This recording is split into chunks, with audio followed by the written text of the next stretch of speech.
Hello students, we have given a question. So let's read the question and try to find its answer.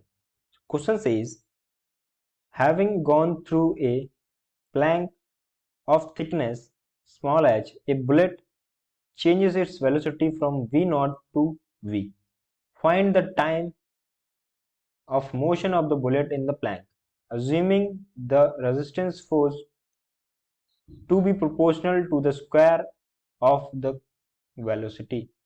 Okay, तो हमें क्या बोला गया है कि एक बुलेट जो है वो एक प्लैंक से गुजर रही है, ठीक है, और जो उस प्लैंक का थिकनेस है सबसे पहले दिया हुआ है thickness of plank is equals to H, ठीक है, और वेलोसिटी कहाँ से कहाँ तक चेंज हो रही है, तो change in velocity is from v not to v. Okay, one more thing, क्या बोला गया है कि जो फोर्स है वो प्रोपोर्शनल है the square of the velocity. तो मतलब फोर्स क्या है, is directly proportional to the square of velocity, right. तो यहाँ से हम क्या लिख सकते हैं, F is directly proportional to the velocity. जब प्रोपोर्शनलिटी को हटाएंगे तो एक कांस्टेंट को लाना पड़ेगा, तो उसको मान लेते हैं के वी स्क्वायर. ठीक, ये हमारे पास आया. अब हमें पता है कि जो एक्सेलरेशन होता है, एक्सेलरेशन क्या होता है, v into D V by D X. अगर x के रिस्पेक्ट में डिफ्रेंशिएट करते हैं तो, अगर टाइम के रिस्पेक्ट में डिफ्रेंशिएट करते हैं तो वो होता है D V by D T, right. ये हमारे पास एक्सेलरेशन होता है. ओके, तो अब क्या करते हैं,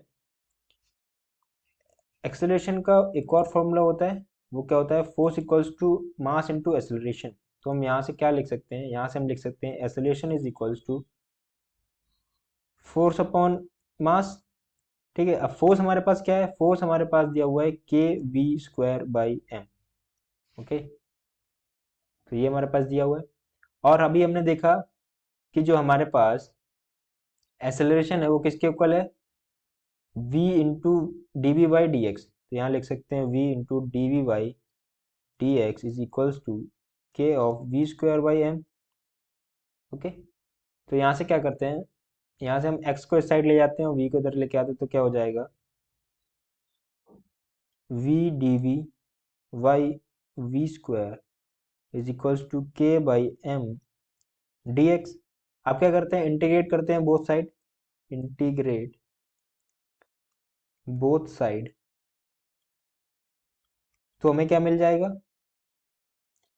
हमें मिल जाएगा यहाँ से D V by V equals to K by M D X, right. ये हमारे पास आ जाएगा. तो D B by D V is equals to K by M D X. ठीक है, के और एम क्या है, कांस्टेंट है, तो इंटीग्रेट करेंगे तो क्या मिल जाएगा, L N V is equals to K by M X. ठीक है, ये हमें मिल जाएगा, राइट. अब हम क्या करेंगे, अब हम एक्सेलरेशन का दूसरा वाला फॉर्मूला अप्लाई करेंगे. एक्सेलरेशन का दूसरा फॉर्मूला क्या है, ओके, अब हम क्या करेंगे, यहाँ पर लिमिट भी लगाएंगे. ठीक है, लिमिट हमारा वेलोसिटी कहाँ से कहाँ तक चेंज हो रहा था, वी नॉट से वी तक, तो यहाँ पर लिमिट भी रहेगी वी नॉट से वी तक. और जो हमारा हाइट है वो कहाँ से चेंज हो रहा था, जीरो से एच तक, राइट. तो इसमें लिमिट लगा देंगे तो लिमिट क्या हो जाएगी, वी नॉट से वी, और इधर आपका हो जाएगा जीरो से एच. ठीक है, तो यहाँ पर लिखेंगे एल एन ऑफ वी. ठीक है, अपर लिमिट हो जाएगी v और लोअर लिमिट हो जाएगी v not is equals to K by M. यहाँ पे क्या हो जाएगा, h माइनस जीरो.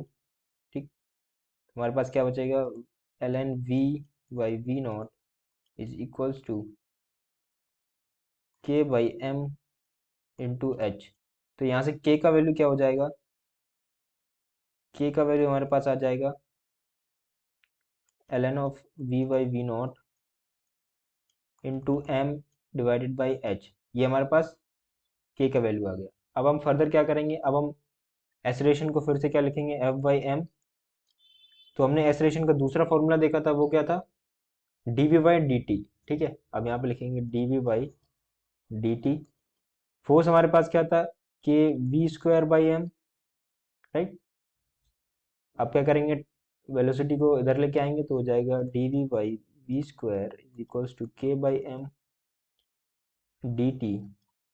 अब फिर से इंटीग्रेट करेंगे दोनों साइड, इंटीग्रेट करेंगे और लिमिट लगाएंगे। v कहाँ से चेंज हो रहा था, वही v0 से v तक, और टाइम कहाँ से चेंज होगा, 0 = t तक, ठीक है। तो यहाँ पर क्या हो जाएगा, यहाँ पर इंटीग्रेट करेंगे तो हमें मिलेगा -1/v, ओके। लिमिट लगा देंगे, v0 से v इक्वल्स टू k/m, बार आ जाएगा, कांस्टेंट है। dt का डिफरेंशिएशन हो जाएगा t, और लिमिट आ जाएगा 0 से t। तो यहाँ पे अगर v रखेंगे तो क्या आ जाएगा, 1/v minus 1/v0 is equals to k/m t। ठीक है, यहाँ से हम क्या कर सकते हैं, टाइम को निकाल सकते हैं। टाइम को निकालेंगे तो क्या हो जाएगा, t इज इक्वल्स टू